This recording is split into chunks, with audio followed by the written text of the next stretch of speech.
Bonjour à tous, aujourd'hui présentation du Compass RDA par StilVap.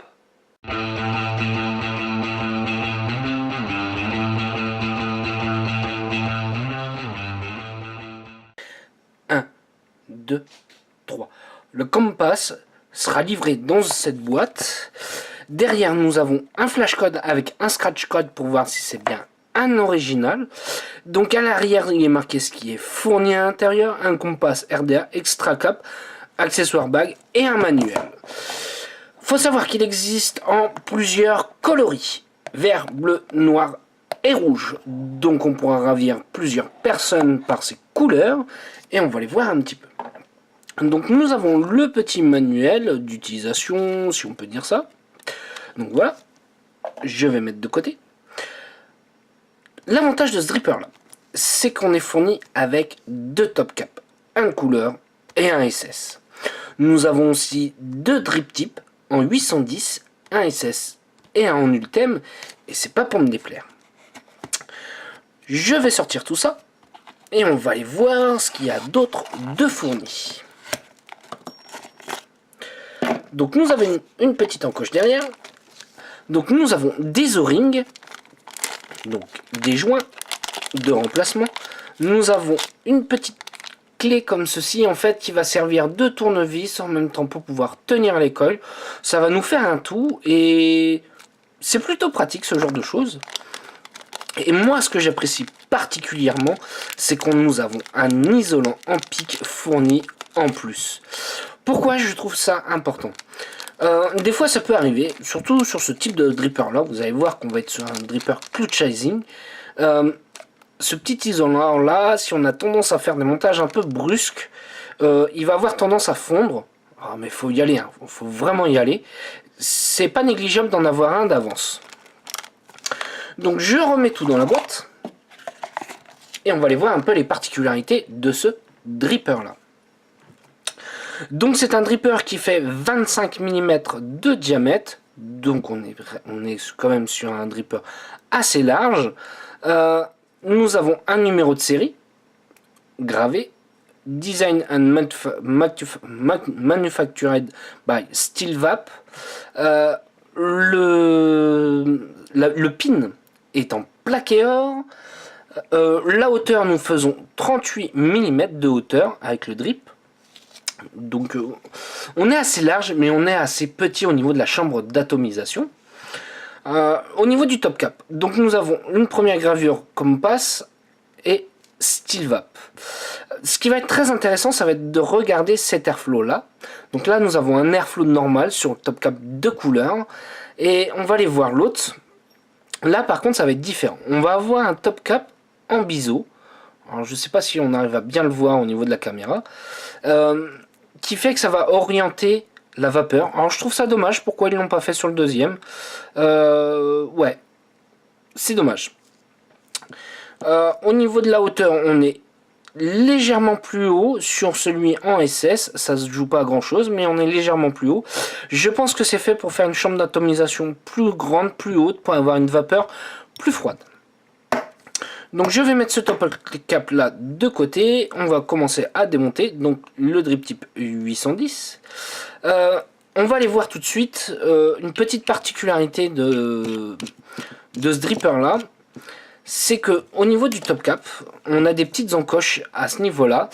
Vous allez me dire à quoi elles servent. Elles servent tout simplement à mettre bien l'airflow comme il faut, puisque ici il va s'insérer. Donc ça fait qu'après le top cap on ne pourra pas le bouger, il ne pourra pas tourner ou on ne pourra pas le déplacer. Je continue. Donc on peut voir qu'il va pouvoir se monter en simple ou double coil. On va pouvoir boucher un airflow si on le souhaite. Le réglage se fait plutôt bien dans l'ensemble. On arrive à tourner facilement. Et on va regarder un peu le top cap puisqu'il est assez particulier. Cette partie-là, on peut voir qu'elle est légèrement taillée en dôme et nous avons des petits trous. Vous allez me dire les petits trous à quoi ça sert? En fait, apparemment, ça favorise la saveur. Ça, on verra au moment de vaper si on sent qu'on a une bonne saveur ou pas. Le plateau de montage, et ça c'est assez particulier sur ce dripper là, et c'est là où c'est intéressant de de voir un petit peu plus. Voilà. Donc on n'est pas sur des pôles classiques, on va être des pôles avec des grosses vis sur les côtés. Donc on va pouvoir mettre n'importe quelle taille de fil. Voilà, pour moi ça va être un dripper gros clou et on verra au niveau de la saveur au moment de vaper. La cuve, on a relativement une belle cuve dans l'ensemble. Comme on peut voir, ça reste quand même comme quelque chose d'important, surtout sur un dripper de ce diamètre là. Voilà. Allez, on va se faire un petit montage ensemble. Donc on va se faire un petit fusée. Cette fois-ci j'ai changé un petit peu. Ça sera pas du 40 gauge, mais ça sera du 36 gauge en wrap avec du 28. Alors au niveau du montage, on pourrait croire... Alors je vais essayer de faire un petit gros plan pour montrer. Alors, ça va pas être très évident. On pourrait croire qu'on va mettre son fil là et que ça va, hop, plaquer. Non, en fait pas du tout. Son fil va falloir l'insérer à ce niveau-là, donc du côté de la plaque la plus proche de la vis, pour qu'on puisse après resserrer et que la plaque fasse bien contact. On va voir si au niveau du placement ça se fait bien. Hop, il n'y a rien en particulier de gênant, ça se place assez facilement. Alors moi ce que j'aime bien faire, comme on peut voir on a la vis au milieu, j'aime bien en placer un en bas et un en haut, pour pas être embêté.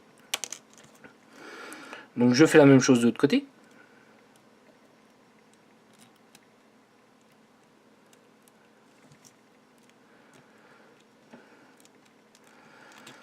Voilà. Alors, comme vous voyez, ça se place plutôt bien.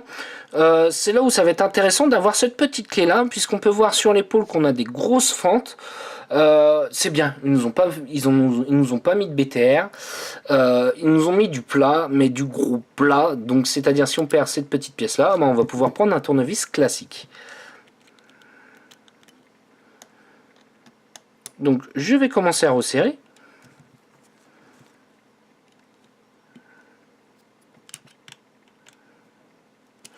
Voilà, pour le premier.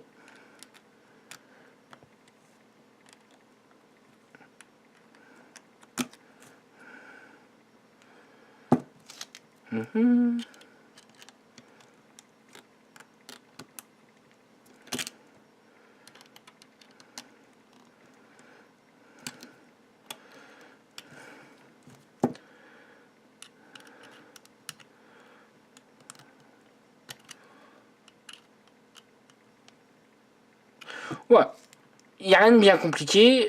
L'avantage de la partie de cette clé là, c'est qu'on va pouvoir avoir sur un axe de 3 mm, pouvoir placer notre coil, le remettre correctement, sans pouvoir forcément changer d'outil pour pouvoir le placer. Voilà, hop.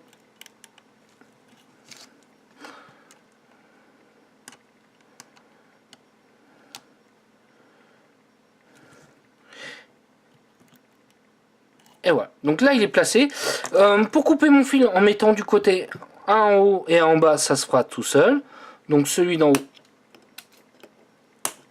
voilà, et celui d'en bas, hop. Et voilà, tout simplement. Je vais passer au cotonnage. Pour le cotonnage, rien de bien compliqué, ça va être la même chose que les autres drippers. Donc j'insère mon coton dans le coil. Je vais faire essayer de descendre un petit peu mes moustaches, que je vais couper mon excédent.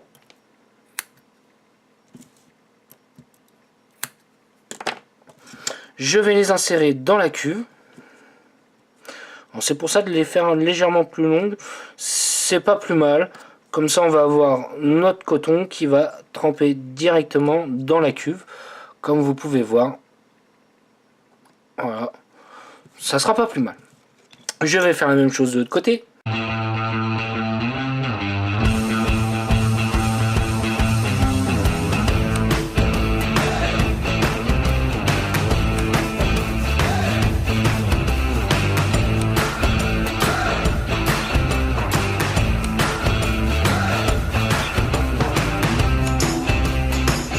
Nous allons parler du cannelé de chez Otis. Je me suis retenu, honnêtement, je me suis retenu de ne pas le vaper pour pouvoir vous faire la présentation de ce liquide là, qui est pour moi tout simplement une belle tuerie. Ouais, je l'apprécie particulièrement, on retrouve bien le gâteau. Mais ça, on va en parler un peu plus tout à l'heure au moment de le vaper.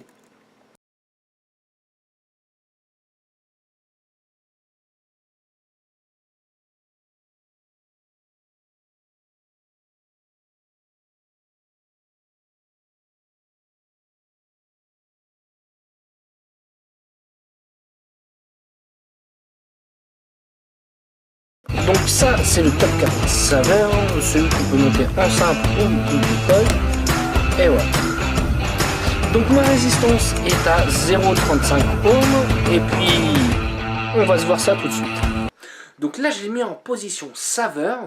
Donc on va se faire on va se mettre un petit peu bas. On va se mettre aux alentours de... Ouais, allez, 60 watts. Et on va voir un petit peu son rendu de saveur, ce que ça va donner ensemble.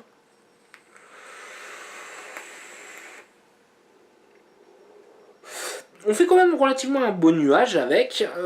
Les saveurs sont bien là, sont bien présentes, sont même plutôt agréables.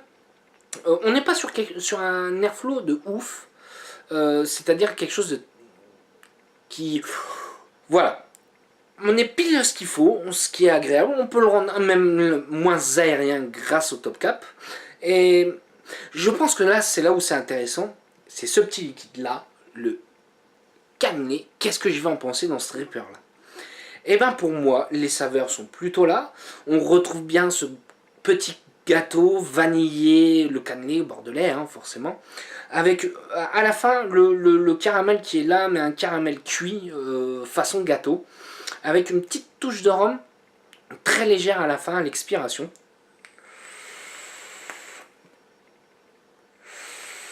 Honnêtement, pour moi, ce liquide-là, c'est pas pour le vanter ou quoi que ce soit. Moi, par rapport à mes goûts, c'est une vraie dinguerie. Je l'apprécie énormément. Ça, on va le retrouver très prochainement chez nous et ça va être un pur bonheur. Vraiment un très pur bonheur. Donc là, j'ai essayé le dripper en position saveur et là, on va l'essayer avec le Top Cap SS en position cloud et on va voir un peu par rapport au même nombre de watts si on fait plus de saveur, plus de vapeur avec.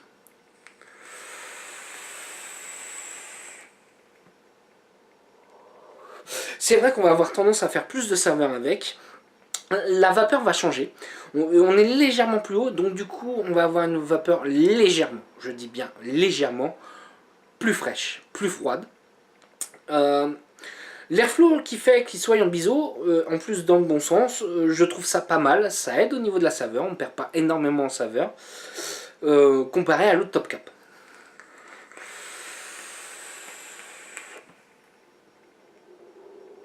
Non, on fait un très beau nuage, même en restant au même nombre de watts. On fait vraiment un plus beau nuage, une vapeur plus dense avec le Top Cap Cloud. Sur ce, moi je vais remercier LCA Distribution pour le petit liquide ça me fait droit au cœur qui m'a fait découvrir celui-ci. Il est vraiment très bon. Je remercie aussi LCA pour le dripper, pour pouvoir vous l'avoir fait en présentation. Et sur ce, moi je vais vous souhaiter une bonne journée, une bonne soirée ou un bon week-end. Salut à tous!